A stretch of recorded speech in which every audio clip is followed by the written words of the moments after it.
तर आज आपण बनवणार आहोत इन्स्टंट कोल्ड कॉफी। तर कॉफी बनवण्यासाठी मी एका मिक्सर जार मध्ये कॉफी पावडर टाकली आहे, त्यानंतर कोको पावडर आणि डेअरी मिल्कचे तुकडे टाकलेले आहेत, त्यानंतर 2 ते 3 चमचे साखर ऍड केलेली आहे त्यामध्ये।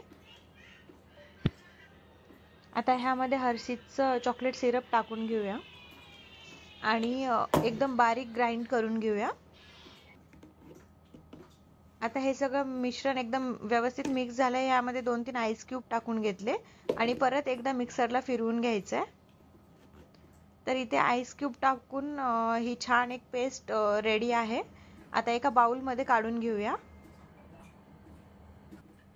आणि ग्लासला व्यवस्थित हर्षीजचे सिरप डेकोरेट करण्यासाठी लावूया, हे ऑप्शनल आहे। ग्लास मध्ये थंड दूध टाकायचं आणि मिक्स केलेली कॉफीची पेस्ट टाकून घ्यायची आणि व्यवस्थित चमच्याच्या सहाय्याने मिक्स करून घ्यायचं आणि तयार झाली आपली इन्स्टंट अशी कोल्ड कॉफी। तुम्हाला कॉफी कशी वाटली हे कमेंट मध्ये नक्की सांगा। वरतून थोडंसं चॉकलेटचं सिरप टाकू शकता।